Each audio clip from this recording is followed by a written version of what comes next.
Hello students, I am Monica Soul from MB International School, Nayagaon. Today we will be doing the 4th chapter of Political Science, Working of Institutions, Part 5. Yes, in this video we will be seeing the role of the President. President का क्या role होता है? While Prime Minister is the head of the government, the President is the head of the state. Prime Minister तो head of the government होता है और President is the head of the state. In our political system, the head of the state exercises only nominal powers. इनको खाली nominal powers दी जाती हैं.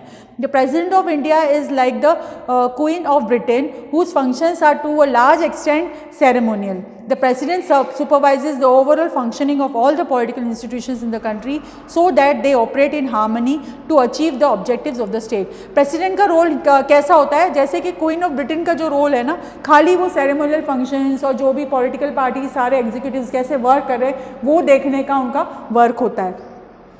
He just has to see that the work is going on smoothly in the state overall. The president is not elected directly by the people. President को people elect नहीं करते. We are not electing the president.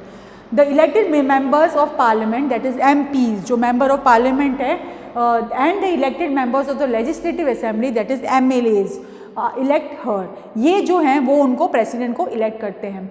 A candidate standing for president's post has to get a majority of votes to win the election. यहाँ पर जो president के लिए खड़ा है उनको majority vote मिलने चाहिए from the MPs and MLAs. This ensures the president can be seen to represent the entire nation. At the same time, the president can never claim the kind of direct popular mandate that prime minister can. अब president को वो वाली चीज़ नहीं मिलती जो prime minister को मिलती है. जो popular mandate जो prime minister को मिलता है वो president को नहीं मिलता. This ensures that she remains only a nominal executive. खाली nominal executive है president. The same is true of the powers of the president. If you gradually read the constitution, you would think that there is nothing that she cannot do. अब अपन अगर constitution पढ़ें तो अपन को पता चलेगा president को कुछ work ही नहीं होता, उनका कुछ काम नहीं होता. All government activities take place in the name of the president.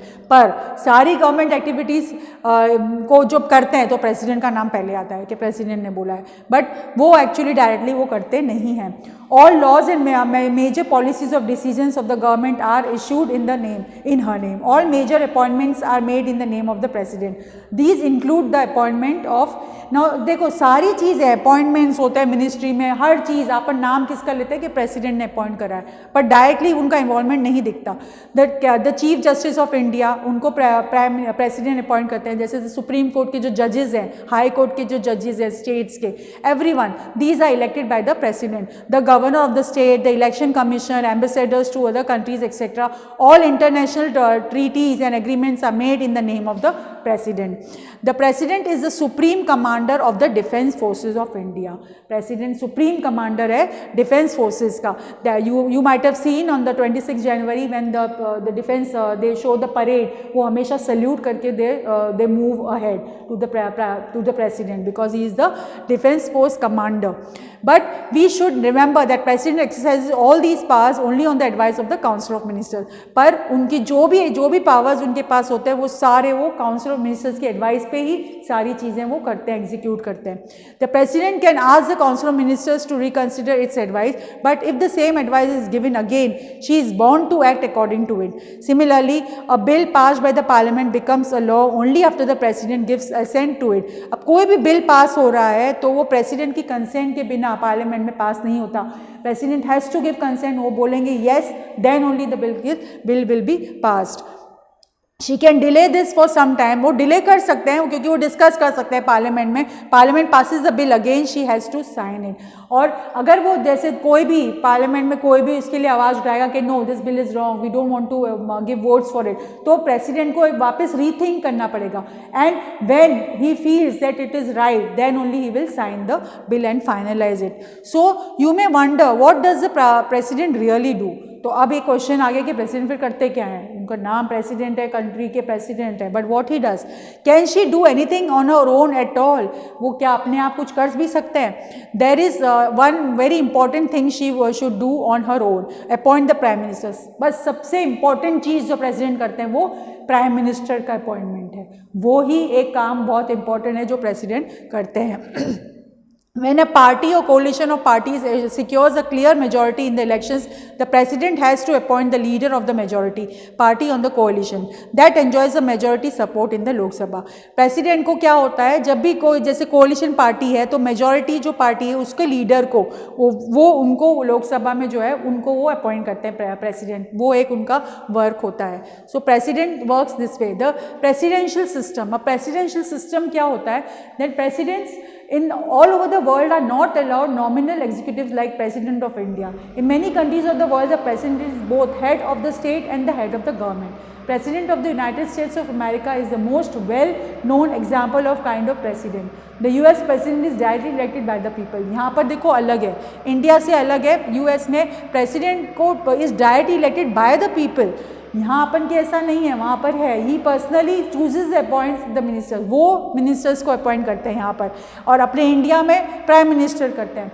The law making is still done by the legislature called the Congress in the USA, but the president can veto any law. Most important, the president does not need the support of the majority of the members in the Congress and neither is the answerable to them. He has a forced tenure of 4 years and completes it even if the party does not have a majority in the Congress. यहाँ पर 4 years जो इनको complete करने तो वो करने ही हैं. US में बिल्कुल रूल प्रेसिडेंट का अलग है, उनको सारी इंपॉर्टेंस वहाँ पर दी जाती है. This model is followed in the most of the countries, Latin America and many of the ex-Soviet Union countries. Even the certainty of the president, the system of government is called the presidential form of government. इस system को presidential form of government बोलते हैं, जहाँ पर सारी जो powers हैं वो प्रेसिडेंट के पास होती हैं, जो कि इंडिया में ऐसा नहीं है. India, in this over here we are different. The judiciary, now comes the judiciary. Judiciary से मतलब आ रहा है आपके जो judges हैं, जो lawyers हैं, वो सारे इसके अंडर में आते हैं. Let us return one final time to the story of office memorandum that we started with.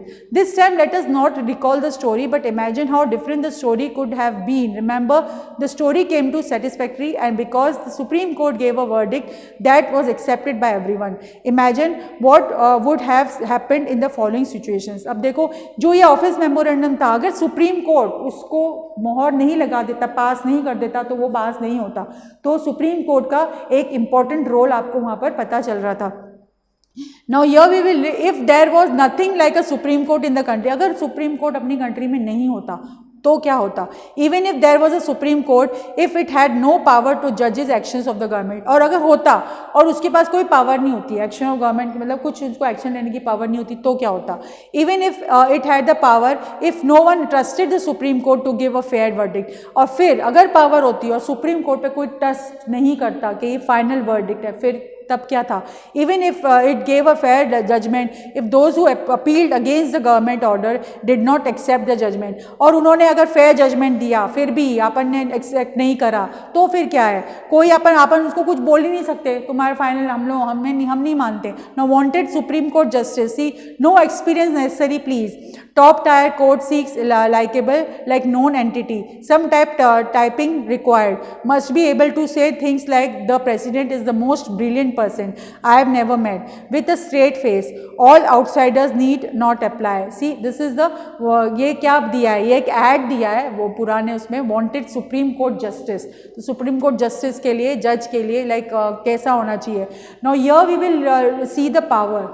This is why an independent and powerful judiciary is considered essential for democracy. Independent और powerful judiciary एक must है democracy में. All the courts at different levels in the country put together are called the judiciary. The Indian judiciary consists of Supreme Court for the entire nation and high court in the states. अपने जो states हैं उसमें high court होता है, supreme court for the nation. District courts भी होते हैं and the court of local level. India has an integrated judiciary. It means the supreme court controls the judicial administration in the country. Its decisions are binded on all over the court of the country. It can take up any dispute between citizens of the country, between citizens and government, between two और more state governments and between government at the union and state level. ये सारे जो decisions हैं वो court ले सकता है सबके अगेंस्ट. लाइक पीपल, सिटीजन्स और गवर्नमेंट के बीच में अगर कुछ हो रहा होगा, आपसी डिस्प्यूट है, या from one nation, one state to another nation को डिस्प्यूट है, so these things they are the court solves. Supreme court and the high court solves this. It is the highest court of appeal in civil and criminal cases. It can hear appeals against the decisions of high court. अब high court में जैसे कोई criminal case चल रहा है and the people are not believing there ये justice नहीं है हाई कोर्ट में, then they can go to supreme court. वो सुप्रीम कोर्ट में जाके उसकी सुनवाई करवा सकते हैं कि हाई कोर्ट में वो सेटिस्फाइड नहीं होंगे. तो independence of judiciary means that it is not under the control of the legislature or the executive. The judges do not act under direct direction of the government or according to the wishes of the party in power. That is why all modern democracies have courts that are independent of the legislature and executive. India has achieved this.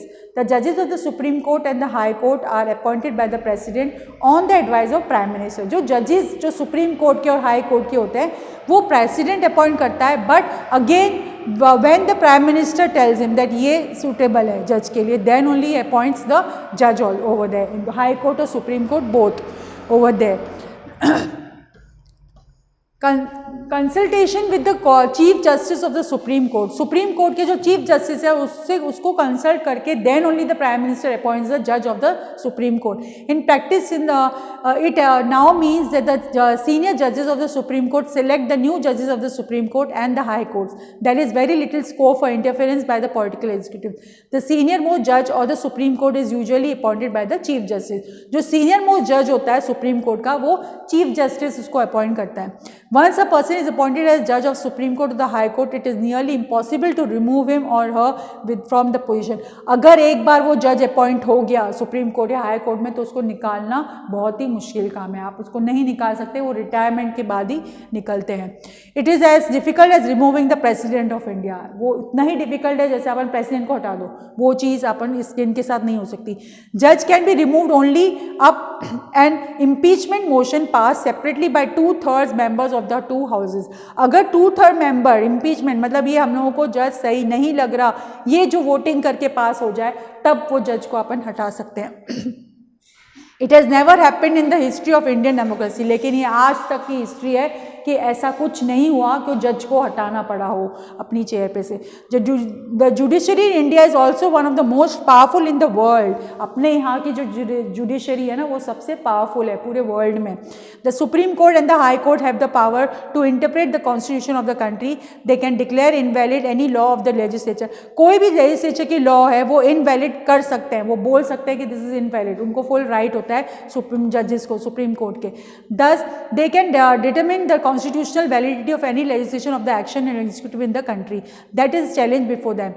This is known as judicial review. The Supreme Court of India has also ruled that the core of basic principles of the constitution cannot be changed by the parliament. Supreme Court का एक और होता है कि constitution के जो rules and regulations है उसको government अपने मन से नहीं change कर सकती, वो तुरंत आपको stop कर देंगे. The judges of the Supreme Court have full right to stop the policies of the government if they are not working according to the rules and regulations. Powers and the independence of the Indian judiciary allow it to act as the guardian of the fundamental rights. ये जो judiciary है वो अपने guardian of the fundamental, अपने जो fundamental rights अपन को दिए गए हैं उनके वो ये guardian जैसे act करते हैं. आपको ये वो rules हैं, वो जो fundamental rights उनको देने ही पड़ेंगे गवर्नमेंट. अगर वो नहीं दे रही तो they will question the government that why you have done that. Now we shall see in the next chapter that the citizens have a right to approach the courts to seek in case of any violation of their rights. In recent years, the court have given several judgments and directives to the protect public interests and human rights. Anyone can approach the court. अब यहाँ पर human rights अपने public interest litigation है, जो भी आप लोगों को समझ में आ रहा है कि अगर गवर्नमेंट हम लोगों को वो rights violate कर रही है, then we have full right to go to the Supreme Court and complain about it कि हमको ये right नहीं दिया जा रहा. The courts intervene to prevent the misuse of the government's power to make decisions. और वो आपको जो गवर्नमेंट अगर misuse कर रहे हैं अपने decision जो power है उनको उसको misuse कर रहे हैं तो they have the right to question. Supreme Court उनको question कर सकता है कि why you are doing this and you have to immediately stop it. They check malpractices on the part of public officials. That is why the judiciary enjoys a high level of confidence among the people. इसीलिए यहाँ पर judiciary पे high level of confidence. People have the confidence of our judiciary कि they will work in a proper way और वो लोग equality दिलाएंगे and they will not allow any wrong thing to happen with the people. Thank you.